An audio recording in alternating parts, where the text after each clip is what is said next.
ਕਿਸੇ ਚੰਗੇ ਸੂਝਵਾਨ ਦੀ ਕਲਮ ਵਿੱਚੋਂ ਥੋੜ੍ਹੇ ਕਰੜੇ ਜਿਹੇ ਬੋਲ ਮੈਨੂੰ ਬੜੇ ਪਸੰਦ ਆਏ ਅਤੇ ਤੁਹਾਨੂੰ ਸੁਣਾਉਣ ਵਾਸਤੇ ਕੁਝ ਮੈਂ ਨੋਟ ਕੀਤੇ ਅਤੇ ਕੁਝ ਆਪਣੇ ਵੱਲੋਂ ਪਾਏ। ਬੂੰਦ ਦੁੱਧ ਦੀ ਨੂੰ ਤਰਸਦਾ ਮਰ ਜਾਏ ਬਜ਼ੁਰਗ, ਪਿੱਛੇ ਦੇਹੀ ਨੂੰ ਦਹੀਂ ਨਾਲ ਨਹਾਉਣ ਦਾ ਕੀ ਫਾਇਦਾ। ਜਿਉਂਦੇ ਜੀ ਨਾ ਮਿਲੇ ਤਨ ਨੂੰ ਲੀਰ ਕੋਈ, ਪਿੱਛੋਂ ਕੀਮਤੀ ਕਫਨ ਪਾਉਣ ਦਾ ਕੀ ਫਾਇਦਾ। ਮਾਪਿਆਂ ਜਿਉਂਦਿਆਂ ਦਾ ਹਾਲ ਪੁੱਛੇ ਨਾ ਕੋਈ, ਪਿੱਛੇ ਫੋਟੋ ਮੁਰੇ ਸ਼ੀਸ਼ ਝੁਕਾਉਣ ਦਾ ਦੱਸੋ ਕੀ ਫਾਇਦਾ। ਸਭ ਪਾਸੇ ਤਾਂ ਨਹੀਂ, ਪਰ ਕਿਤੇ ਕਿਤੇ ਜ਼ਰੂਰ ਦੇਖਣ ਨੂੰ ਮਿਲਦਾ ਕਿ ਜਿਨ੍ਹਾਂ ਮਾਪਿਆਂ ਨੇ ਸਾਰੀ ਉਮਰ ਕੀਤਾ ਸਾਡੇ ਲਈ, ਅੱਜ ਅਸੀਂ ਉਹਨਾਂ ਨੂੰ ਹੀ ਪਿੱਠ ਦਿਖਾ ਰਹੇ ਹਾਂ। ਨੀਚਤਾ ਦੀ ਹੱਦ ਟੱਪ ਕੇ ਅਸੀਂ ਕਿੰਨਾ ਸੋਹਣਾ ਅਹਿਸਾਨ ਜਤਾ ਰਹੇ ਹਾਂ। ਅਤੇ ਹੈਰਾਨੀ ਦੀ ਗੱਲ ਇੱਕ ਕਿ ਅਸੀਂ ਇਹ ਨਹੀਂ ਦੇਖ ਰਹੇ, ਜੋ ਹੋ ਰਿਹਾ ਉਹ ਸਾਡੇ ਆਪਣੇ ਬੱਚੇ ਵੀ ਦੇਖ ਰਹੇ ਨੇ। ਜੋ ਅਸੀਂ ਆਪਣੇ ਮਾਪਿਆਂ ਨਾਲ ਕੀਤਾ ਹੈ ਉਹ ਵੀ ਇਹ ਸਭ ਸਾਡੇ ਤੋਂ ਹੀ ਸਿੱਖ ਰਹੇ ਨੇ। ਵੈਸੇ ਇਹ ਗੱਲ ਬੜੀ ਦੇਰ ਬਾਅਦ ਜਾ ਕੇ ਸਮਝ ਆਵੇਗੀ ਅਤੇ ਇਤਿਹਾਸ ਦੇ ਪੰਨੇ ਦੁਬਾਰਾ ਅੱਖਾਂ ਸਾਹਮਣੇ ਜ਼ਰੂਰ ਫਿਰਨਗੇ, ਜਦ ਕੱਲ੍ਹ ਸਾਡੇ ਬੱਚੇ ਵੀ ਸਾਡੇ ਨਾਲ ਐਵੇਂ ਹੀ ਕਰਨਗੇ, ਐਵੇਂ ਹੀ ਕਰਨਗੇ।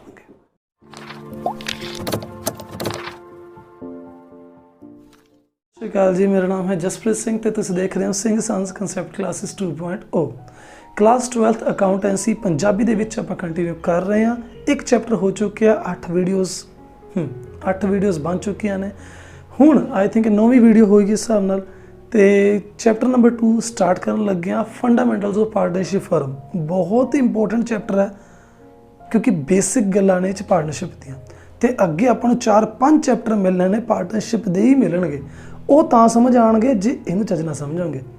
ਤਾਂ ਅੱਜ ਫਿਰ ਸਭ ਤੋਂ ਪਹਿਲਾਂ ਪਾਰਟਨਰਸ਼ਿਪ ਦੀ ਡੈਫੀਨੇਸ਼ਨ ਹੈ, ਉਹ ਜਵਾਕਾਂ ਦੀ ਲਈ ਡੈਫੀਨੇਸ਼ਨ ਹੈ ਜੋ ਤੁਸੀਂ ਪਹਿਲਾਂ ਆਲਰੇਡੀ ਸਿੱਖੀ ਹੋਈ ਹੈ +1 ਦੇ ਵਿੱਚ। Partnership is the relation between persons.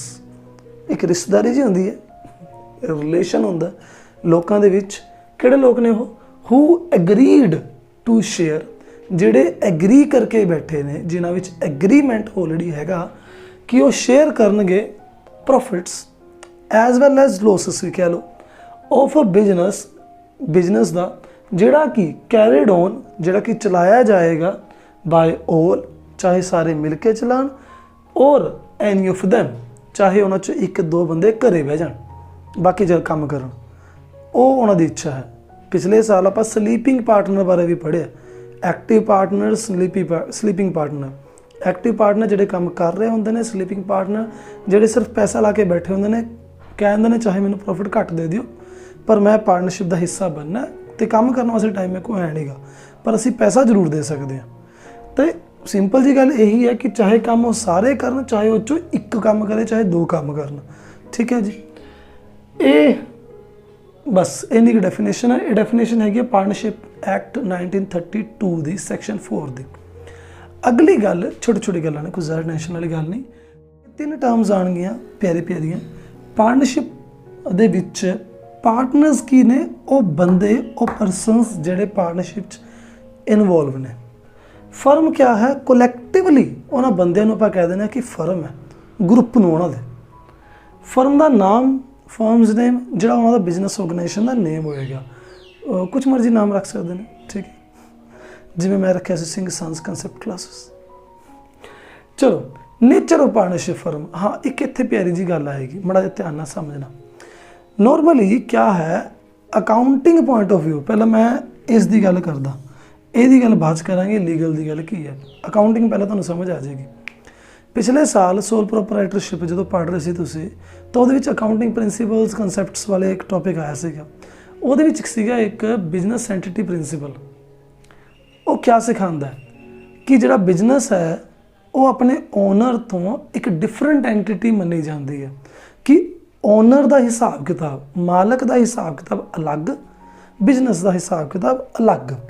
ਤਾਂ ਅਕਾਊਂਟਿੰਗ ਪੁਆਇੰਟ ਆਫ ਵਿਊ ਤਾਂ ਸਿੱਧਾ ਜਿਹਾ ਇਹੀ ਕਹਿੰਦਾ ਹੈ ਕਿ ਪਾਰਟਨਰਸ਼ਿਪ ਫਰਮ ਹੈ ਜਿਹੜੀ ਸੈਪਰੇਟ ਹੈ ਬਿਜ਼ਨਸ ਐਂਟੀਟੀ, ਅਲੱਗ ਬਿਜ਼ਨਸ ਐਂਟੀਟੀ ਹੈ from it's owner, from it's partners, ਕਿ ਪਾਰਟਨਰ ਦਾ ਹਿਸਾਬ ਕਿਤਾਬ ਅਲੱਗ ਹੈ, ਫਰਮ ਦਾ ਹਿਸਾਬ ਕਿਤਾਬ ਅਲੱਗ ਹੈ। ਠੀਕ ਹੈ ਜੀ, ਆਰਗੇਨਾਈਜੇਸ਼ਨ ਦਾ ਹਿਸਾਬ ਕਿਤਾਬ ਅਲੱਗ ਹੈ। बट ਹੁਣ ਤੇ ਖਾਸ ਚੀਜ਼ ਦੱਸਦਾ, ਕਈ ਵਾਰ ਫਿਲਅਪ ਹੀ ਆ ਜਾਂਦਾ ਹੁੰਦਾ। From legal point of view, ਕਾਨੂੰਨ ਦੇ ਪੁਆਇੰਟ ਆਫ ਵਿਊ ਤੋਂ ਪਾਰਟਨਰ ਤੇ ਪਾਰਟਨਰਸ਼ਿਪ ਫਰਮ ਸੈਪਰੇਟ ਨਹੀਂ ਮੰਨੇ ਜਾਂਦੇ। ਇਸ ਨੂੰ ਪਿਆਰ ਨਾਲ ਸਮਝ ਕੇ ਦੇਖਣਾ, ਪਾਰਟਨਰਸ ਤੇ ਪਾਰਟਨਰਸ਼ਿਪ ਫਰਮ ਅਲੱਗ-ਅਲੱਗ ਨਹੀਂ ਮੰਨੇ ਜਾਂਦੇ ਜੀ। ਇਹਦੀ ਇੱਕ ਸਿੰਪਲ ਐਗਜ਼ਾਮਪਲ ਦਵਾਂ, ਜਿਵੇਂ ਸੋਲ ਪ੍ਰੋਪਰਾਈਟਰਸ਼ਿਪ,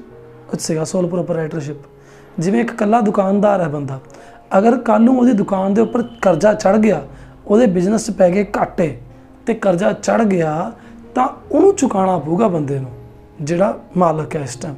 ਠੀਕ ਹੈ ਜੀ।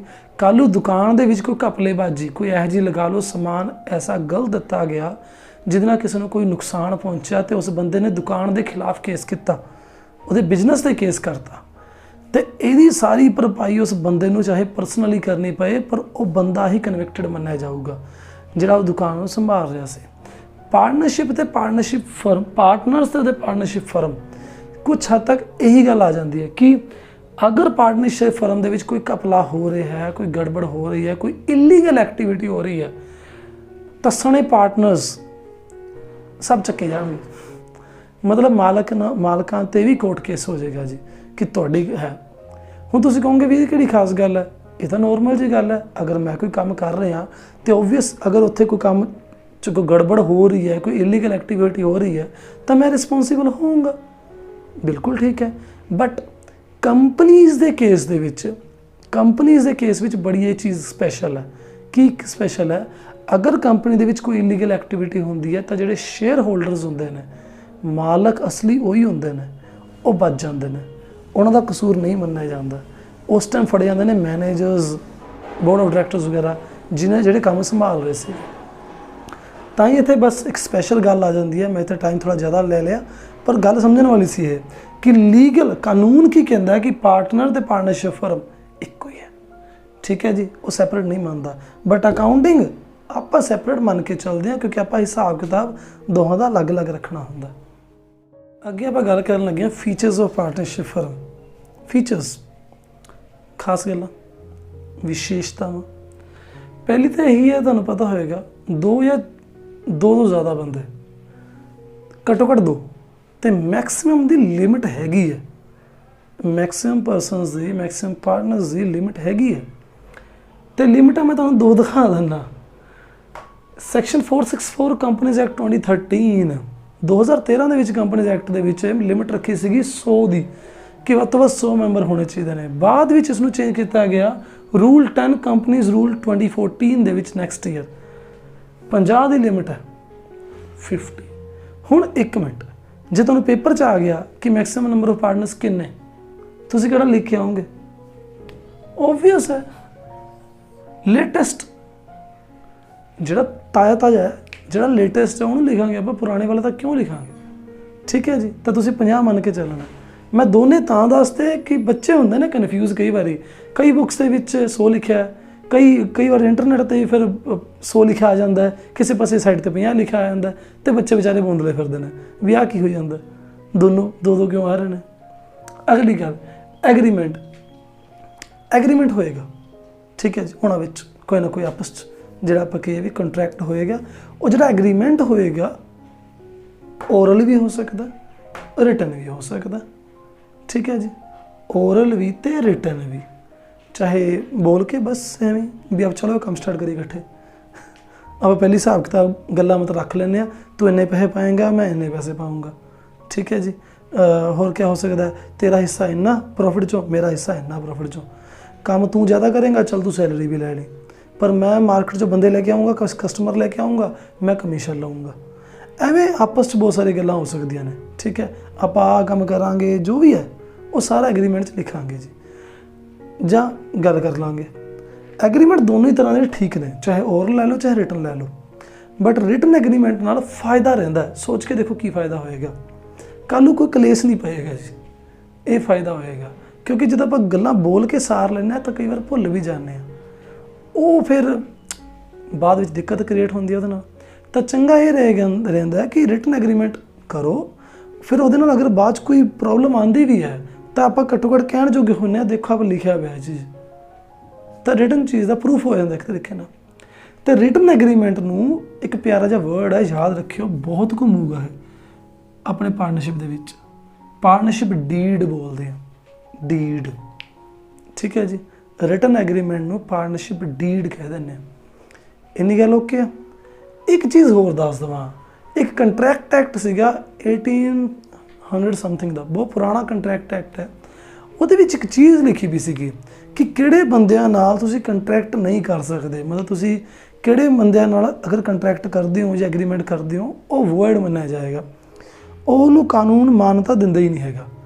ਐਸੇ ਵੀ ਕੁਝ ਬੰਦੇ ਨੇ ਜਿਨ੍ਹਾਂ ਨਾਲ ਤੁਸੀਂ ਕੰਟਰੈਕਟ ਹੀ ਨਹੀਂ ਕਰ ਸਕਦੇ, ਜੇ ਕਰੋਗੇ ਤਾਂ ਉਹ ਇੱਕ ਤਰੀਕੇ ਨਾਲ ਉਹਦੀ ਕੋਈ ਵੈਲਿਡਿਟੀ ਨਹੀਂ ਹੈ ਉਸ ਚੀਜ਼ ਦੀ, ਮਤਲਬ ਤੁਸੀਂ ਉਸ ਨੂੰ ਲੈ ਕੇ ਕੇਸ ਨਹੀਂ ਕਰ ਸਕਦੇ।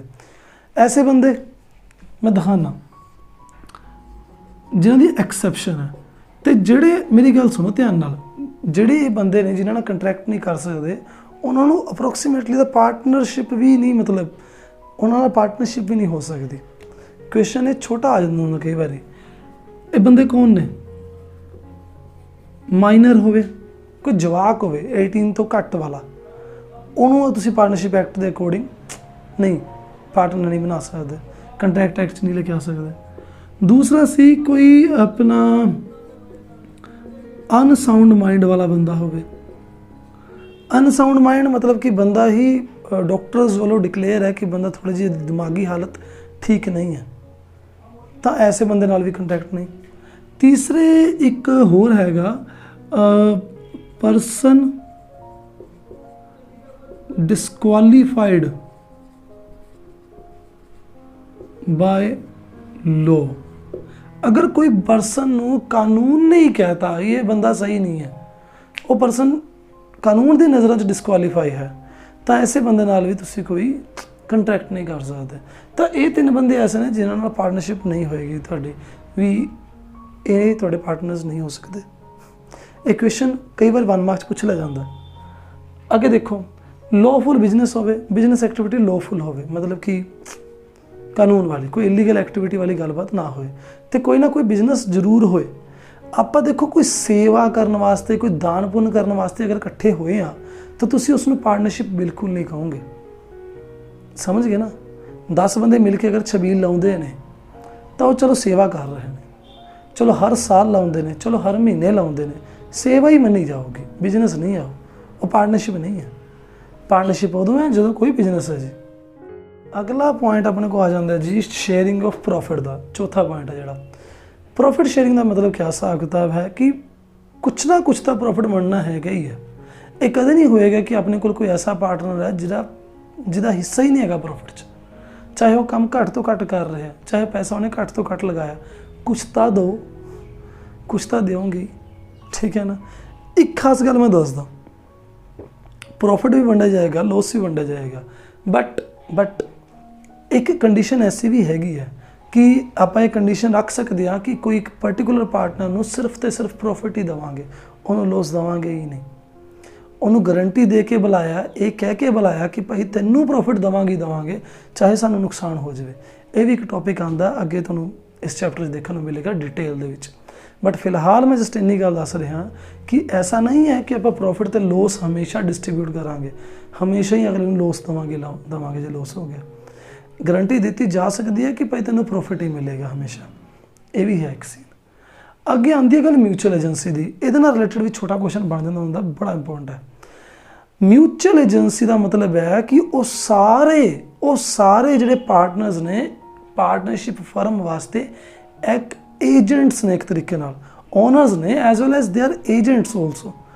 ਉਹ ਕਿਆ ਹੈ, ਏਜੰਟ ਦੇ ਤੌਰ 'ਤੇ ਕੰਮ ਕਰਨਗੇ। ਐਵਰੀ ਪਾਰਟਨਰ ਇਜ਼ ਦੂਸਰਾ ਪੁਆਇੰਟ ਜਿਹੜਾ ਹੈਗਾ ਪਹਿਲਾਂ ਉਹ ਪੜ੍ਹਦੇ ਹਾਂ, every partner is agent for all other partners. Agent ਦਾ ਮਤਲਬ ਇਹ ਹੁੰਦਾ ਹੈ ਕਿ ਦੇਖੋ ਅਗਰ ਇੱਕ ਬੰਦੇ ਨੇ ਕੋਈ ਐਸਾ ਕੰਮ ਕੀਤਾ ਪਾਰਟਨਰਸ਼ਿਪ ਦਾ, ਉਹ ਜਿਹੋ ਜਿਹਾ ਵੀ ਉਹਦਾ ਕੰਮ ਹੋਊਗਾ ਉਸ ਦਾ ਇੰਪੈਕਟ ਬਾਕੀਆਂ 'ਤੇ ਵੀ ਹੋਊਗਾ ਹੀ ਹੋਊਗਾ। ਅਗਰ ਇੱਕ ਪਾਰਟਨਰ ਨੇ ਕੋਈ ਇਲੀਗਲ ਐਕਟੀਵਿਟੀ ਕਰਤੀ, ਧਿਆਨ ਨਾਲ ਸੁਣਨਾ, ਕੋਈ ਇਲੀਗਲ ਐਕਟੀਵਿਟੀ ਕਰਤੀ ਤੇ ਜੇ ਉਹ ਫੜੇ ਗਏ ਤਾਂ ਸਾਰੇ ਪਾਰਟਨਰ ਨਾਲ ਫੜੇ ਜਾਣਗੇ। ਉਹ ਗੱਲ ਵੱਖਰੀ, ਬਾਅਦ ਵਿੱਚ ਉਹ ਪ੍ਰੂਵ ਕਰਨ ਤੇ ਆਣ ਕਿ ਵੀ ਉਹਦਾ ਕਸੂਰ ਸੀ, ਸਾਡਾ ਹੈ ਨਹੀਂ ਸੀ, ਉਹ ਗੱਲਾਂ ਵੱਖਰੀਆਂ ਨੇ।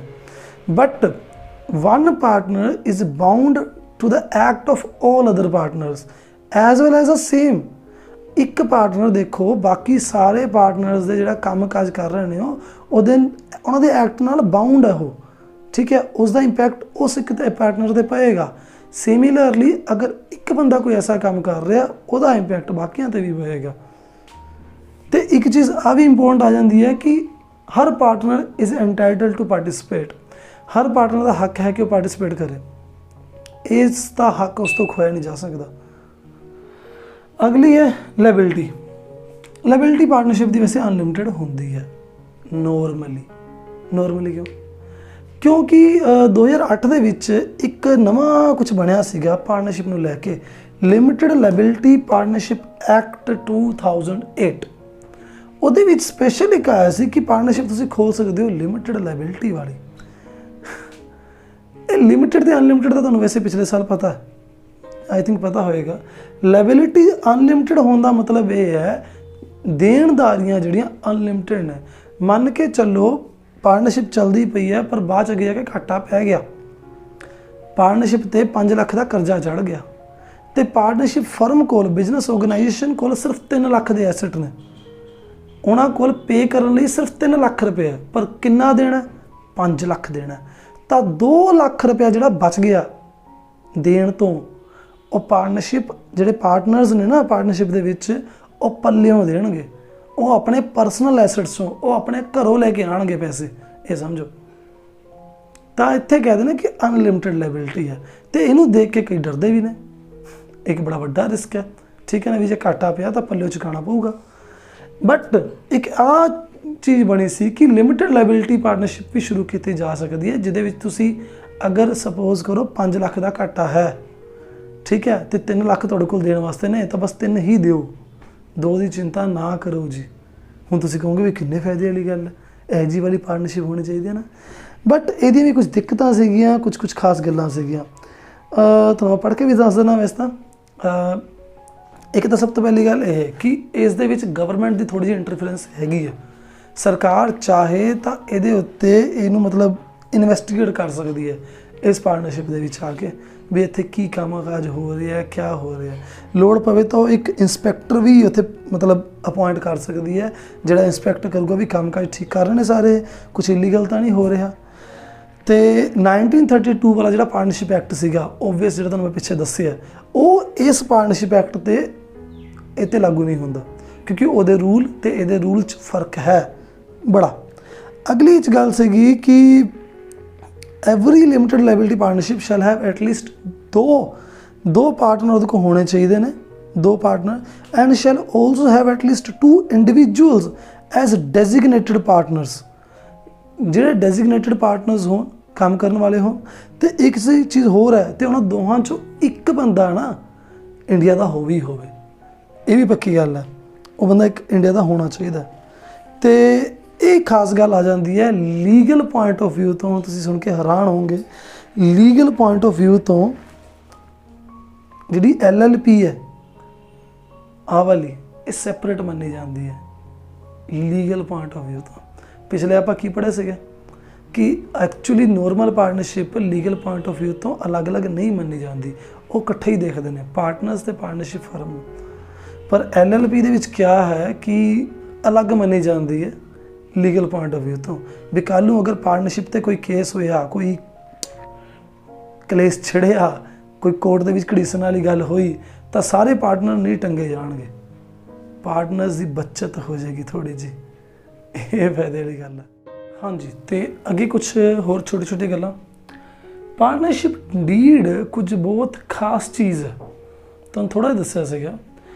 ਜਿਹੜਾ ਐਗਰੀਮੈਂਟ ਹੁੰਦਾ 2 ਤਰ੍ਹਾਂ ਦਾ ਹੋ ਸਕਦਾ, ਓਰਲ ਅਤੇ ਰਿਟਨ। ਰਿਟਨ ਐਗਰੀਮੈਂਟ ਨੂੰ ਹੀ ਪਾਰਟਨਰਸ਼ਿਪ ਡੀਡ ਕਹਿ ਦਿੰਦੇ ਹਾਂ। Definition, important legal document, it is an important legal document which defines relationship among the partners. Deed relationship ਦੱਸਦੀ ਹੈ ਕਿਹਦੇ ਨਾਲ ਕਿਹਦੀ ਕਿੰਨੀ ਕੁ ਰਿਸ਼ਤੇਦਾਰੀ ਹੈ, ਐਵੇਂ ਕਹਿ ਸਕਦੇ ਹੋ ਨਹੀਂ, ਕਿ ਬਸ ਇਹੀ ਹੈ ਵੀ ਕਿਸ ਨੂੰ ਕਿੰਨਾ ਹਿੱਸਾ ਮਿਲੇਗਾ, ਠੀਕ ਹੈ ਜੀ, ਪ੍ਰੋਫਿਟ ਕਿਹਨੂੰ ਕਿੰਨਾ ਮਿਲੇਗਾ, ਇਸ ਤੋਂ ਇਲਾਵਾ ਸੈਲਰੀ ਦੇਣੀ ਹੈ ਕਿ ਨਹੀਂ ਦੇਣੀ, ਕਮਿਸ਼ਨ ਦੇਣੀ ਹੈ ਕਿ ਨਹੀਂ ਦੇਣੀ, ऑफिस अपना हेड ऑफिस कित्थे होएगा, ठीक है, मेन जगह बिजनेस कित्थे होएगा, बिजनेस किस तरह का होएगा, बहुत सारियां घट्टो घੱਟ आई थिंक 20-25 तरह ਦੀਆਂ ਗੱਲਾਂ ਅਲੱਗ-ਅਲੱਗ ਹੋ ਸਕਦੀਆਂ ਨੇ ਜਿਹੜੀ ਡੀਡ 'ਚ ਲਿਖੀਆਂ ਹੁੰਦੀਆਂ ਨੇ। ਡੀਡ ਦੇ ਵਿੱਚ ਮੇਨਲੀ ਕਿਆ ਹੈ, डिटेल ਹੁੰਦੀ ਹੈ, ਸਿੱਧੀ ਜੀ ਗੱਲ। ਤੇ ਫਾਇਦਾ ਮੈਂ ਇੱਕ ਚੀਜ਼ ਦੱਸਦਾ ਬਸ, ਇੱਕ ਬੜਾ ਤਕੜੀ ਜੀ ਗੱਲ ਹੈ, ਇਹ ਇੰਪੋਰਟੈਂਟ ਡਾਕੂਮੈਂਟ ਹੈ just because of this thing. Written agreement ਹੋਣ ਦਾ ਫਾਇਦਾ ਇਹ ਹੈ, it is required to handle the disputes. ਕੱਲ ਹੋ ਸਕਦਾ ਵੀ ਸਟਾਰਟਿੰਗ 'ਚ ਵਧੀਆ ਚੱਲ ਰਿਹਾ ਹੋਵੇ ਤਾਂ ਥੋੜ੍ਹੇ ਟਾਈਮ ਬਾਅਦ ਅਗਰ ਕੋਈ ਪਾਰਟਨਰ ਰੌਲਾ ਪਾ ਲਵੇ ਵੀ ਮੈਨੂੰ ਸੈਲਰੀ ਦਿਓ ਜਾਂ ਮੇਰੇ ਵਾਸਤੇ ਆਹ ਕਰੋ ਜਾਂ ਮੇਰੇ ਵਾਸਤੇ ਉਹ ਕਰੋ, ਤੇ ਪਹਿਲਾਂ ਕੋਈ ਡੀਡ ਬਣਾ ਕੇ ਨਹੀਂ ਰੱਖੀ ਪਈ ਤੁਸੀਂ, ਤਾਂ ਪ੍ਰੋਬਲਮ ਵੱਧ ਜਾਂਦੀ ਹੈ। ਚੰਗਾ ਰਹਿੰਦਾ ਕਿ ਜੋ ਤੁਸੀਂ ਗੱਲਬਾਤ ਹੈ ਲਿਖ ਕੇ ਰੱਖ ਲਓ, ਤਾਂ ਕਿ ਅਗਰ ਕੱਲ੍ਹ ਨੂੰ ਕੋਈ ਰੌਲਾ ਪਵੇ ਤਾਂ ਤੁਸੀਂ ਕੱਢ ਕੇ ਦਿਖਾ ਦਿਓ ਵੀ ਆਪਣੀ ਆਹ ਗੱਲ ਹੋਈ ਪਈ ਹੈ। ਬੰਦੇ ਕਿਹਾ ਮੁੱਕਰ ਸਕਦੇ ਨੇ ਪਰ ਲਿਖਿਆ ਤਾਂ ਨਹੀਂ ਮੁੱਕਰਨਗੇ, ਇਹ ਤਾਂ ਗੱਲ ਪੱਕੀ ਆ। ਚਲੋ ਜੀ, ਇੱਕ ਖਾਸ ਗੱਲ ਇੱਥੇ ਪੁਆਇੰਟ ਆਉਂਦੇ ਨੇ ਕਿ ਜੇ ਡੀਡ ਨਾ ਹੋਵੇ, ਮਤਲਬ ਪਹਿਲਾਂ ਕੋਈ ਗੱਲਾਂ ਨਹੀਂ ਖੋਲ੍ਹੀਆਂ ਉਹਨਾਂ ਨੇ, ਸੈਲਰੀ ਦੇਣੀ ਹੈ ਕਿ ਨਹੀਂ ਦੇਣੀ, ਪ੍ਰੋਫਿਟ ਕਿੰਨਾ ਕਿੰਨਾ ਦੇਣਾ ਹੈ, ਠੀਕ ਹੈ ਜੀ, ਇਹ ਅਗਰ ਗੱਲਾਂ ਪ੍ਰੋਪਰ ਨਹੀਂ ਖੋਲ੍ਹੀਆਂ, ਪਹਿਲਾਂ ਪ੍ਰੋਪਰ ਗੱਲਬਾਤ ਨਹੀਂ ਕੀਤੀ, ਤੇ ਬਾਅਦ 'ਚ ਅਗਰ ਰੌਲਾ ਪੈਂਦਾ ਵੀ ਹੈ ਤਾਂ ਹੈਂਡਲ ਕਿਵੇਂ ਹੋਏਗਾ, ਬਾਅਦ 'ਚ ਕਿਆ ਹਿਸਾਬ ਕਿਤਾਬ ਹੋਏਗਾ, ਤਾਂ ਉਹ ਸਾਰਾ ਹਿਸਾਬ ਕਿਤਾਬ ਜਿਹੜਾ ਹੈ ਇੰਡੀਅਨ ਪਾਰਟਨਰਸ਼ਿਪ ਐਕਟ 1932 ਦੇ ਅਕੋਰਡਿੰਗ ਹੋਏਗਾ ਜੀ। ਹੁਣ ਉਹ ਐਕਟ ਕਹਿੰਦਾ ਕੀ ਹੈ, ਕਿਹੜੀ ਜਗ੍ਹਾ 'ਤੇ, ਉਹ ਦੇਖਣਾ ਤੁਸੀਂ। ਪਹਿਲੀ ਗੱਲ ਤਾਂ ਪ੍ਰੋਫਿਟ ਲੋਸ। ਐਕਟ ਕਹਿੰਦਾ ਹੈ ਕਿ ਅਗਰ ਡੀਡ ਦੇ ਵਿੱਚ ਪਹਿਲਾਂ ਗੱਲ ਨਹੀਂ ਖੋਲ੍ਹੀ, ਡੀਡ ਨਹੀਂ ਬਣਾਈ, ਤਾਂ ਤੁਸੀਂ ਜਿਹੜਾ ਡਿਸਟਰੀਬਿਊਟ ਕਰਨਾ ਇਕੁਅਲ ਡਿਸਟਰੀਬਿਊਟ ਕਰਨਾ ਜੀ, ਪ੍ਰੋਫਿਟ ਜਾਂ ਲੋਸ ਜੋ ਵੀ ਹੈ। ਅਗਰ 3 ਬੰਦੇ ਨੇ ਤਾਂ 3 ਹਿੱਸੇ ਨਾਲ ਡਿਵਾਈਡ ਹੋ ਜਾਊਗਾ, ਅਗਰ 4 ਬੰਦੇ ਨੇ ਤਾਂ 4 ਨਾਲ ਡਿਵਾਈਡ ਹੋ ਜਾਊਗਾ, ਅਗਰ 5 ਨੇ ਤਾਂ 5 ਨਾਲ ਡਿਵਾਈਡ ਹੋ ਜਾਊਗਾ, ਬਰਾਬਰ ਆਵੇ ਸਾਰਿਆਂ ਨੂੰ। ਦੂਜਾ ਇੰਟਰਸਟ ਔਨ ਕੈਪੀਟਲ। ਕਈ ਪਾਰਟਨਰ ਚੀਕਾਂ ਮਾਰਨ ਲੱਗ ਜਾਂਦੇ ਨੇ ਇਸ ਗੱਲ 'ਤੇ ਕਿ ਭਾਈ ਮੈਂ 5 ਲੱਖ ਲਾਇਆ, ਤੂੰ 2 ਲੱਖ ਲਾਇਆ, ਠੀਕ ਹੈ, ਪ੍ਰੋਫਿਟ ਫੇਰ ਹੀ ਆਪਾਂ ਅੱਧਾ ਲਈ ਜਾਂਦੇ ਹਾਂ, ਮੇਰੇ ਪੈਸੇ ਵੱਧ ਲਾਉਣ ਦਾ ਕੀ ਫਾਇਦਾ ਮੈਨੂੰ ਹੋਇਆ। ਤਾਂ ਹੁਣ ਇਸ ਗੱਲ 'ਤੇ ਦੇਖੋ ਜਸਟੀਫਿਕੇਸ਼ਨ ਤਾਂ ਇਹੀ ਹੈ ਕਿ ਜਿਸ ਬੰਦੇ ਨੇ ਕੈਪੀਟਲ ਜ਼ਿਆਦਾ ਲਾਈ ਹੈ ਉਹਨੂੰ ਥੋੜ੍ਹਾ ਜ਼ਿਆਦਾ ਮਿਲਣਾ ਵੀ ਚਾਹੀਦਾ। ਤਾਂ ਕਈ ਵਾਰ ਉਹ ਇੰਟਰਸਟ ਮੰਗਣ ਲੱਗ ਜਾਂਦੇ ਨੇ, ਵਿਆਜ ਮੰਗਣ ਲੱਗ ਜਾਂਦੇ ਨੇ ਕਿ ਜਿਹੜੀ ਇਹ ਕੈਪੀਟਲ ਲਾਈ ਹੈ ਇਹਦੇ ਉੱਤੇ ਇੰਟਰਸਟ ਦਿਓ। ਤਾਂ ਫਿਲਹਾਲ ਦੀ ਘੜੀ ਐਕਟ ਆਪਾਂ ਨੂੰ ਕਹਿੰਦਾ ਹੈ ਕਿ ਅਗਰ ਪਹਿਲਾਂ ਗੱਲ ਨਹੀਂ ਕੀਤੀ ਤਾਂ interest on capital note paid, ਕੋਈ ਇੰਟਰਸਟ ਔਨ ਕੈਪੀਟਲ ਨਹੀਂ ਦੇਵਾਂਗੇ ਆਪਾਂ, ਕੁਛ ਨਹੀਂ ਦੇਣ ਲੱਗੇ ਜੀ। ਇੰਟਰਸਟ ਔਨ ਡਰਾਇੰਗਸ ਤਾਂ ਦੇਖੋ ਹਿਸਾਬ ਹੁੰਦਾ ਕਿ ਪੈਸੇ ਕਢਾ ਕੇ ਲੈ ਕੇ ਜਾਣਾ। ਸਪੋਜ਼ ਕਰੋ ਕੋਈ ਐਸਾ ਪਾਰਟਨਰ ਹੈ ਜਿਹੜਾ ਸਾਲ 'ਚ 4 ਵਾਰ ਪੈਸੇ ਕਢਾ ਕੇ ਲੈ ਗਿਆ, ਅਤੇ ਇੱਕ ਐਸਾ ਪਾਰਟਨਰ ਹੈ ਜਿਹੜਾ ਪੈਸੇ ਨੂੰ ਹੱਥ ਨਹੀਂ ਲਾ ਰਿਹਾ, ਉਹ ਪੈਸੇ ਨੂੰ ਉਹ ਬਿਲਕੁਲ ਵੀ ਨਹੀਂ ਡਰਾਇੰਗ ਲੈ ਕੇ ਜਾ ਰਿਹਾ। ਹੁਣ ਜਿਹੜਾ ਨਹੀਂ ਲੈ ਕੇ ਜਾ ਰਿਹਾ ਉਹਨੂੰ ਦੁਖਦਾ ਪਿਆ, ਕਹਿੰਦਾ ਯਾਰ ਉਹ ਪੈਸੇ ਕਢਾ ਕੇ ਲਈ ਜਾਂਦਾ ਹੈ, ਚਲੋ ਆਪਾਂ ਉਹ ਤਾਂ ਗੱਲ ਵੱਖਰੀ ਵੀ ਉਸ ਤੋਂ ਲੈ ਲਵਾਂਗੇ ਵਾਪਸ, ਪਰ ਪੈਸਾ ਬਿਜ਼ਨਸ ਦਾ ਅਤੇ ਉਹ ਵਰਤੀ ਜਾ ਰਿਹਾ ਪੈਸੇ ਨੂੰ, ਵਿਆਜ ਲਓ ਉਸ ਤੋਂ ਪੈਸੇ ਵਰਤਣ ਦੇ, ਉਹਨੂੰ ਆਪਾਂ ਕਹਿੰਦੇ ਨਾ ਇੰਟਰਸਟ ਔਨ ਡਰਾਇੰਗਸ। ਹੁਣ ਗੱਲ ਇੰਨੀ ਕੁ ਹੈ, ਪਾਰਟਨਰਸ਼ਿਪ ਐਕਟ ਕਹਿੰਦਾ ਕੋਈ ਡਰਾਇੰਗ 'ਤੇ ਇੰਟਰਸਟ ਚਾਰਜ ਨਹੀਂ ਕਰਨਾ। ਜੇ ਤੁਸੀਂ ਇੰਟਰਸਟ ਔਨ ਕੈਪੀਟਲ ਦਿੱਤਾ ਨਹੀਂ ਹੈਗਾ, ਨੋਟ ਪੇਡ, ਤਾਂ ਡਰਾਇੰਗ 'ਤੇ ਵੀ ਇੰਟਰਸਟ ਲੈਣਾ ਬਣਦਾ ਨਹੀਂ ਤੁਹਾਡਾ, ਠੀਕ ਹੈ ਜੀ। ਇੱਕ ਤਾਂ ਮੈਂ ਇੱਥੇ ਖਾਸ ਗੱਲ ਦੱਸਵਾਂ, ਇਹ ਵਰਡ ਇੱਥੇ ਲਿਖਿਆ ਨੋਟ ਪੇਡ ਜਾਂ ਅਲਾਊਡ, ਇੱਥੇ ਲਿਖਿਆ ਚਾਰਜਡ। ਇੰਟਰਸਟ ਔਨ ਕੈਪੀਟਲ ਆਪਾਂ ਦੇਣਾ ਹੁੰਦਾ, ਫਰਮ ਨੇ ਪਾਰਟਨਰਸ ਨੂੰ ਦੇਣਾ ਹੁੰਦਾ। ਚਾਰਜ ਮਤਲਬ ਉਹ ਲੈਣਾ ਹੁੰਦਾ, ਜਿਹਨੂੰ ਪੈਸੇ ਲੈਣੇ ਹੁੰਦੇ ਨੇ, ਠੀਕ ਹੈ ਜੀ। ਆਹ 2 ਵਰਡਸ ਦਾ ਧਿਆਨ ਰੱਖਿਓ। ਇੰਟਰਸਟ ਔਨ ਡਰਾਇੰਗ ਆਪਣੀ ਇਨਕਮ ਹੈ, ਪੈਸੇ ਆਉਂਦੇ ਨੇ ਫਰਮ ਨੂੰ, ਅਤੇ ਇੰਟਰਸਟ ਔਨ ਕੈਪੀਟਲ ਆਪਣੇ ਵਾਸਤੇ ਐਕਸਪੈਂਸ ਹੁੰਦਾ ਕਿਉਂਕਿ ਪਾਰਟਨਰਸ ਨੂੰ ਦੇਣੇ ਆਪਾਂ। ਹਾਂ, ਉਹਨਾਂ ਵਾਸਤੇ ਫਾਇਦਾ ਉਹ ਗੱਲ ਵੱਖਰੀ ਹੈ। ਅੱਗੇ interest on loan by partner. ਅਗਰ ਪਾਰਟਨਰ ਨੇ ਫਰਮ ਨੂੰ ਲੋਨ ਦੇ ਕੇ ਰੱਖਿਆ, ਦੇਖੋ ਭਾਈ ਲੋਨ 'ਤੇ ਇੰਟਰਸਟ ਨਾ ਦੇਣਾ ਤਾਂ ਗਲਤ ਗੱਲ ਹੈ। ਅਗਰ ਉਹ ਪੈਸਾ ਬਾਹਰ ਵੀ ਲੋਨ ਦਿੰਦਾ ਤਾਂ ਥੋੜ੍ਹਾ ਬਹੁਤਾ ਇੰਟਰਸਟ ਮਿਲਦਾ। ਐਕਟ ਦੇ ਅਕੋਰਡਿੰਗ ਅਗਰ ਕਿਸੇ ਪਾਰਟਨਰ ਨੇ ਲੋਨ ਦਿੱਤਾ ਤਾਂ ਉਹਨੂੰ 6% ਪਰ ਐਨਮ ਦੇ ਹਿਸਾਬ ਨਾਲ ਇੰਟਰਸਟ ਦਿਓ। ਅਤੇ ਇੱਥੇ ਇੱਕ ਵਰਡ ਲਿਖਿਆ ਪਿਆ, ਇੱਕ ਵਰਡ ਨਹੀਂ ਹੈ, ਜਿਹਦੀ ਵਿਵਸਥਾ ਆ 3 ਵਰਡ ਦਾ ਇੱਕ ਸਪੈਸ਼ਲ ਚੀਜ਼ ਹੈ, ਚਾਰਜ ਅਗੇਂਸਟ ਪ੍ਰੋਫਿਟ। ਯਾਦ ਰੱਖ ਲਿਓ, ਚਾਰਜ ਅਗੇਂਸਟ ਪ੍ਰੋਫਿਟ ਐਸੇ ਖਰਚੇ ਹੁੰਦੇ ਨੇ ਜਿਹੜੇ ਦੇਣੇ ਨੇ, ਦੇਣੇ ਮਤਲਬ ਚਾਹੇ ਪ੍ਰੋਫਿਟ ਹੋਇਆ ਫਰਮ ਨੂੰ ਚਾਹੇ ਲੋਸ ਹੋਇਆ, ਤੁਸੀਂ ਇਹ ਵਿਆਜ ਭਰੋਗੇ ਹੀ ਭਰੋਗੇ, ਠੀਕ ਹੈ ਨਾ। तो अगे रेमुनरेशन, सैलरी, कमीशन, एक्सट्रा कुछ नहीं देना, कोई रेमुनरेशन नहीं दी जाएगी। एडमिशन की गल करिए जे, एडमिशन का भी यही हिसाब है, जब तक सारे पार्टनर नहीं के मनते तब तक कोई नवा बंदा अंदर, एडमिशन ऑफ न्यू पार्टनर की मैं गल करदा, जब तक सारे पार्टनर नहीं मनते तब तक कोई भी नवा बंदा अंदर नहीं वाड़ना जी। अगर 4 बंदे ने, ठीक है, 4 चों 3 मन भी गए कि चलो नवे बंदे नूं ले आओ, पार्टनर बना लो, पर चौथा नहीं मन रहा तां भी नहीं चलना जी। 4 दे 4 ही मनने चाहिए ने, तां नवा बंदा एडमिट हो सकता, नवा बंदा पार्टनरशिप आ सकता। इस तो बाद तुहाडी बुक दे विच थोड़े जे क्वेश्चनस ने इस टॉपिक नूं लैके, ते अज आपां अपना टॉपिक इत्थे वैसे खत्म करते हैं। मैं इको टॉपिक एक टॉपिक करके आप करांगे तो ये 10-15 वीडियोज़ बन गया मैंने लगता, क्योंकि इस चैप्टर के बहुत सारे टॉपिक ने, बहुत सारे। पहला टॉपिक अज इत्थे खत्म हो रहा अपना, पर नाल मैं तुहानूं क्वेश्चनस करवाउण दी तुहानूं पता आदत है मेरी, तो आप कुछ क्वेश्चनस करते हैं, बोल के कर लाँगे बिना बोर्ड तो, क्योंकि क्वेश्चन एक तरीके से थ्योरेटिकल क्वेश्चन है। ये सारे क्वेश्चनस की है डिस्प्यूट्स, लड़ाई झगड़े, तो वह आपां तुसीं निपटारा तुसीं आपां करना है, ठीक है, मिल के करते हैं।